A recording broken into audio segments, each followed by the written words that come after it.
5 minutos de Espiritismo visando a reflexão. Todos nós já erramos terrivelmente no passado.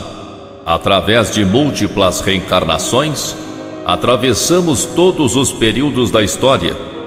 Os crimes bárbaros, os costumes arcaicos que nos chocam, as atrocidades, os desmandos, as covardias cometidas em milênios de civilização foram cometidas por nós mesmos.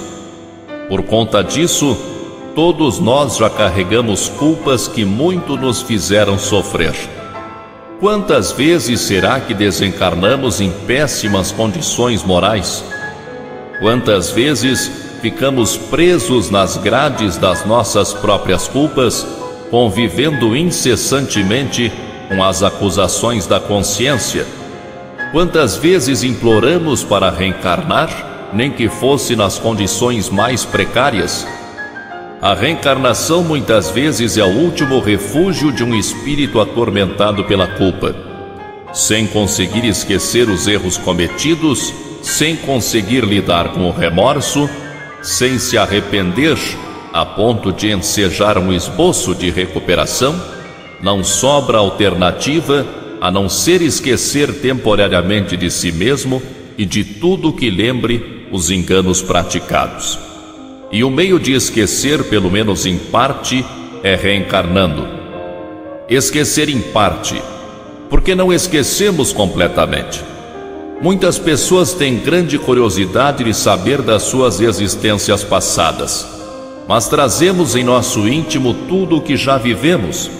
As impressões das nossas reencarnações anteriores estão evidentes em nossas características psíquicas. O modo como vemos o mundo, a vida, as pessoas, as situações, tudo isso fala de nós, de nosso passado. A maneira como lidamos com a culpa é um forte indício do nosso passado. Há pessoas que vivem atormentadas pelo sentimento de culpa, mesmo sem saber do que. São reminiscências do passado que o mergulho no novo corpo físico não foi capaz de apagar. Alguns espíritos foram tão castigados por suas próprias consciências no astral, entre a existência anterior e a atual, que passam o tempo inteiro na expectativa de algum sofrimento, de alguma desgraça, de alguma tragédia. Pessoas assim devem se ajudar. Devem abandonar a curiosidade mórbida pelos crimes e tragédias dos jornais. Devem deixar de lado o interesse por tudo que é macabro, por filmes de terror, por acidentes graves, por morte, doença, sofrimento. Só elas mesmas podem modificar o seu estado íntimo, adicionando novos valores para substituir pouco a pouco as velharias macabras que infestam a sua mente subconsciente. Devem procurar exatamente o oposto do que procuram: boas notícias, pessoas boas e agradáveis, passeios, caminhadas ao ar livre, exercícios físicos, leituras edificantes, orações, frequência assídua ao centro espírita ou a algum templo religioso, onde se valorize o otimismo, o pensamento positivo e a alegria de viver. Os erros de que não lembramos são como fantasmas a assombrar as consciências culpadas. Sem o firme propósito de substituição desse estado de espírito, a maior parte da vida é consumida em lamentação, raiva, mágoa e desespero. A quase totalidade dos estados depressivos e culposos são curados ou consideravelmente aliviados com a ação.